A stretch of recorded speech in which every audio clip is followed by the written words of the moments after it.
A very good morning to you and welcome to the latest edition of the Art Bulletin here on Morning Live. I'm Tumisidu Medi and today we're coming to you from Studio 10 in Auckland Park, Johannesburg.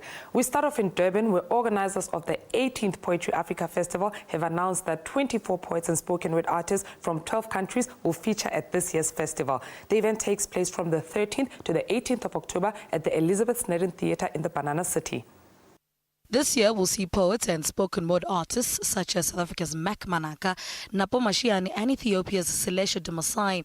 Officials say Poetry Africa will also collaborate with Harare-based arts festival Shoko Festival and Johannesburg-based spoken word festival Word and Sound to host American spoken word artist Buddy Wakefield's first Southern African tour.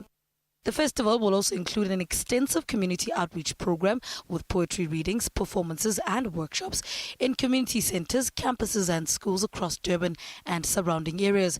It will also include a closed conference of spoken word organisers from across the continent to explore ways to promote spoken word as an art form throughout the continent. The Joburg Mentorship Program at Lizamore and Associates is one of the most reputable training projects in the fine arts sector due to its success rate and the list of mentors who've contributed to it since its inception in 2008. Among them, Kim Berman, Gagiso Pedmawutla and Gordon Flower, to mention a few. The 2015 program is open for applications until the 31st of October. We select a young and upcoming or emerging artist. And we pair them up with a mentor for the duration of the year. The mentor would then be an established artist, and they get mentored for a year, and then they have a solo exhibition at our gallery in March every year. In 2014, we decided to expand the program, where we're sponsoring one of the Tami Maleni Arts Award merit winners with a solo exhibition as well. You can just pop me a mail. It's suen@lizamore.co.za. That's SUEN@lizamore.co.za. We'll send you an application form then. It needs to be hand delivered to the gallery by the 31st of October. This year's applications, and basically we just inquire a portfolio of the artist's work with 5 to 10 decent images, and then also an artist statement, biography, and there's a couple of questions that we ask the artist just to fill in, but it's very easy to apply. And the artist needs to be based in not Johannesburg, in Gauteng, but basically it's open for anybody above the age of 21. Searching for Somebody, Clown for Hire, and What the Water Gave Me are some of the productions that will feature at the first annual Solo Theatre Festival, which will be hosted by the Wits Theatre between the 7th and the 19th of October. The One-Hander Festival will host 10 plays and wants to focus on performers as storytellers. Well, it's a new festival for Wits Theatre. It's primarily designed to focus on the solo performer, because I think for a number of reasons. Look, it's the oldest form of storytelling. One person in front of an audience telling them a story, a magic kind of trip. But I think in South Africa, the arts industry is very beleaguered. At Wits University, we train professional performers, and so it becomes imperative for us to kind of talk about how are they going to make a living, because there's no point in, studying for 4 years and going into an industry that is so stretched so thin. And more we're seeing people choosing to do one-person shows. So with this festival, we commissioned a play with Gerard Bester and Tony Miyambo, both graduates of Wits University. We've got 11 plays. 11 directors, 11 performers, 11 writers, all telling very different stories, and I think something for everyone.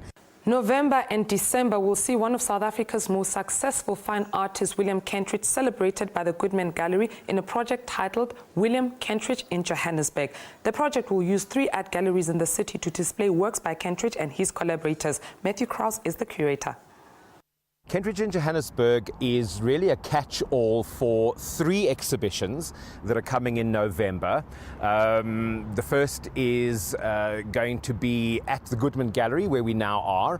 It is going to be a series of drawings on a mine ledger, as well as the launch of a book that has a text by a woman called Rosalind Morris, with drawings by William Kentridge.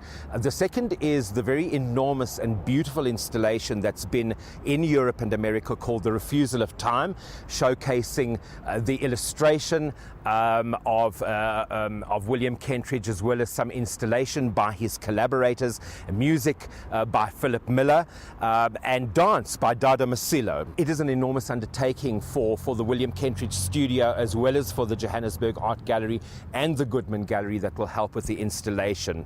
And the third is happening at Wits Art Museum, and these are the mammoth tapestries that are produced by a woman called Marguerite Stevens in Johannesburg, with some weavers in local mohair. World-renowned hip-hop activist and artist Talib Kweli will headline Stimorol's See What Unfolds music experience next Friday. Also on the lineup are South Africa's best music talents, Black Coffee, Ralph Gum and AKA. We're very excited to have Mr. Ralph Gum. He's just recently launched In My City, which debuted at #1 on iTunes. We've also got Black Coffee, who's flying the flag internationally, so whether in the US with P. Diddy or across Europe. And then we've got AKA, also recently dropped the Levels album and big across the continent and locally. And we've got a surprise international act, and we've taken consumers on this trip.